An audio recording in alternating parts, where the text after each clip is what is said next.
Café and Networking Podcast promotes entrepreneurs, business experts throughout the world. I'm Tom Reaoch, known as the King of Networking, podcasting and connecting people from my studio in Brazil. Today we talk with Lola Adeyemo, and she's joining us from San Diego, California. Lola Adeyemo is the founder and CEO of EQImindset.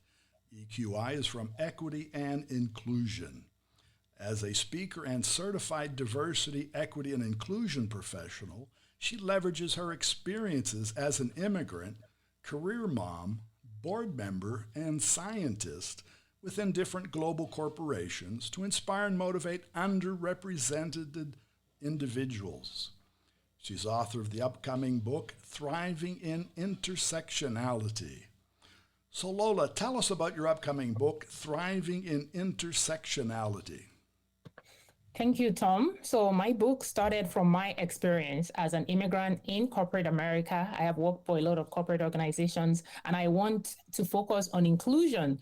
But the lens that we use for inclusion in corporate America is usually very focused on different physical attributes. So I interviewed a lot of immigrant women in corporate America, and we had conversations around the barriers and the values that they bring to the workplace.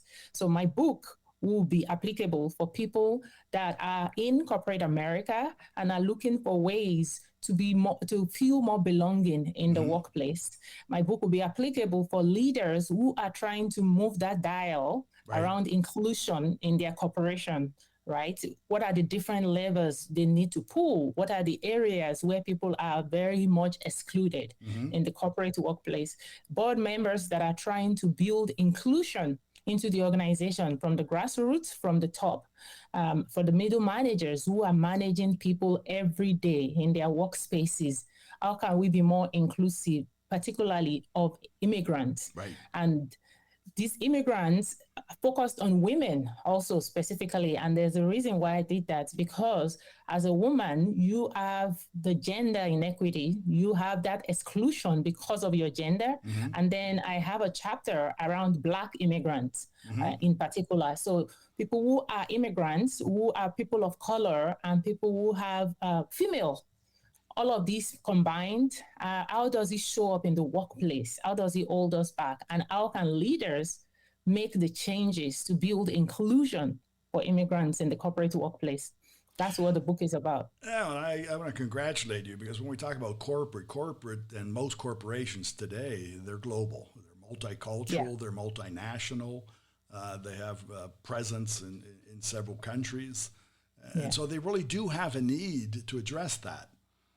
Exactly. And to your point, and I've seen that, most management type persons really don't know how to do it. No, they don't. And that's why, I'm hoping the book will start this conversation. It's just the foundation for the changes we need to make when we think about inclusion, when we think of diversity and equity in corporate America, because population of immigrants, again, in America is increasing. America is a top destination for education because we have a lot of top universities. So we continue to have international students flocking in. Right. And the corporate world is in need of talent. Right. So the skills that we are getting in these colleges, how does it translate? How is the corporate workplace embracing all of that talent that America is investing in and training? Right. How are we fitting them into the workplace so that they're able to show up authentically at work? Now, and tonight's not only to acquire the talent, it's to keep the talent you have. Yes. And that's my focus too, because it's not just, there's a lot of organizations that focus on recruitment. Right. And that's okay. Well, you're just a leaky basket if you keep hiring them and you don't talk about the retention aspect. So that's my goal, is that this will add to that conversation in a very strong way. But it's also specific to the person who's in a corporation and may find themselves, I don't want to say lost, but looking for leadership.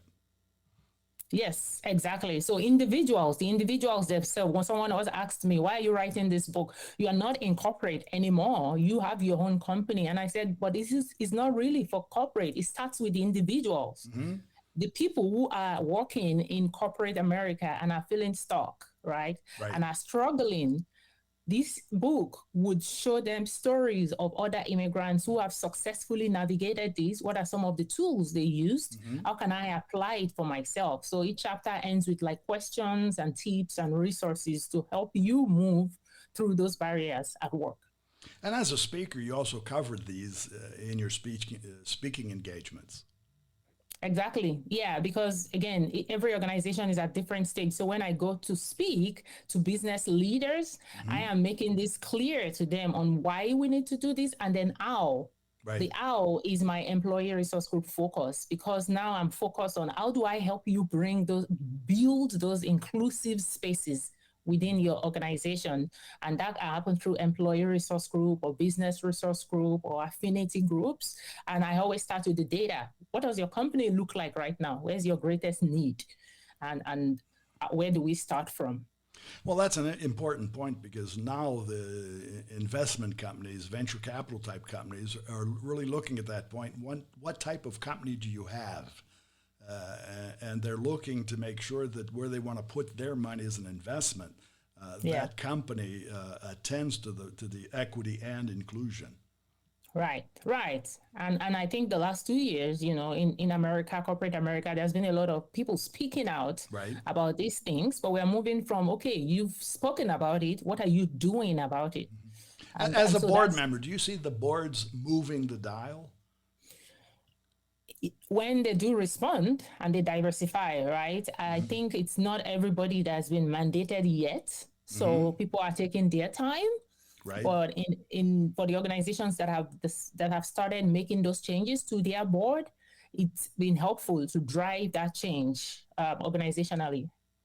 So it's really show and tell and walk the talk. Yes, exactly. Very good. Well, Lola, how can our listeners find you? I have my website is www.lolaspeaker.com. And that has my contacts. That has a way to reach me immediately. And I'm also available on LinkedIn. Very good. Well, thank you for being part, and congratulations with moving forward with the many challenges that you have there. Thank you so much, Tom. I appreciate it. Thanks for having me. Okay, and for our listeners, again, it's Lola Adeyemo, and it's Lola, the first name. The last name is Adeyemo. You find her on LinkedIn and lolaspeaker.com. lolaspeaker.com. Café and Networking is brought to us by Focus Semi Market Intelligence, an agricultural market research specialist in Brazil. More information on their site, focusmi.com. Thanks for listening. Until the next time here at Café and Networking Podcast.